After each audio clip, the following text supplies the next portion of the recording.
قلت استغفروا ربكم إنه كان غفارا يرسل السماء عليكم مدرارا. നന്നായി ഇസ്തിഗ്ഫാർ ചൊല്ലണം. അതുപോലെ തെറ്റുകളിൽ നിന്ന് വിട്ടുനിൽക്കണം. കാരണം അല്ലാഹു റഹ്മത്ത് ചെയ്യേണ്ടതാണല്ലോ.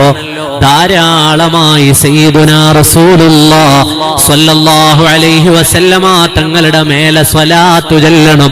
അത് നിങ്ങൾക്ക് റഹ്മത്തുണ്ടാകാനുള്ള കാരണമാണ്. ഹബീബായ നബി തങ്ങൾ ജനിക്കുന്നതിന് മുമ്പ് മക്കയിൽ വരൾച്ചയുണ്ടാകുമ്പോ മഹാനായ അബ്ദുൽ മുത്തലിബിനെ കൂട്ടിപ്പോയിട്ടാണ് ജനങ്ങൾ ദ്വാരുന്നത്. അബ്ദുൽ മുത്തലിബിനെ കൂട്ടിപ്പോയിട്ടാണ് ജനങ്ങൾ അല്ലാഹുവിനോട് ദുആ ചെയ്തത്. അബ്ദുൽ മുത്തലിബിനെ മുൻനിർത്തി ദ്വാരുന്നത് ചരിത്രത്തിൽ കാണാം. നബിതങ്ങൾ ജനിച്ചപ്പോ അതാ ഹബീബായ നബിതങ്ങളെ കയ്യിലെടുത്തുകൊണ്ട് വല്യുപ്പയായ അബ്ദുൽ മുത്തലിബ് മഴയ്ക്ക് വേണ്ടി ദുആ ചെയ്ത സംഭവം ഇമാമിങ്ങൾ കിതാബുകളിൽ രേഖപ്പെടുത്തുകയാണ്. വഅബിയാള യസ്തസ്ഖൽ വമാമു ബിവജ്ഹിഹി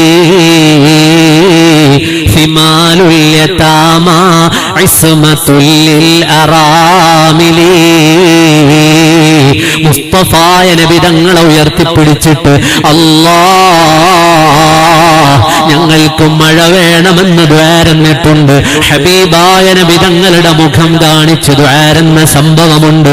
അതുകൊണ്ട് നബി തങ്ങളെ മേലെ ധാരാളം സ്വലാത്ത് ചൊല്ലണം, ഇസ്തിഗ്ഫാറുകൾ വർദ്ധിപ്പിക്കണം, സദഖ വർദ്ധിപ്പിക്കണം. മുഅ്മിനായ മനുഷ്യൻ ഖിയാമത്ത് നാളിൽ അവന്റെ സദഖയുടെ തണലിലാണെന്ന് സയ്യിദുനാ റസൂലുള്ളാഹ് സ്വല്ലല്ലാഹു അലൈഹി വസല്ലം. അപ്പോൾ നമുക്ക് മഴ വേണമെങ്കിൽ, അള്ളാഹുവിൽ നിന്നുള്ള റഹ്മത്ത് വേണമെങ്കിൽ, ഈ ആത്മീയ കാര്യങ്ങളൊക്കെയും നമ്മുടെ കൂടെ നമ്മൾ മുറുകെ പിടിക്കണം, തെറ്റുകളിൽ നിന്നൊഴിവാകണം.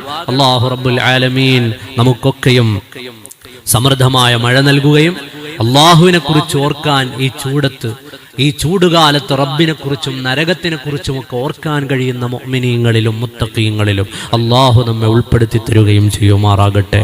നമ്മുടെ എല്ലാ വിഷമങ്ങൾ, പ്രയാസങ്ങൾ, രോഗങ്ങളും അള്ളാഹു അകറ്റി നൽകുമാറാകട്ടെ.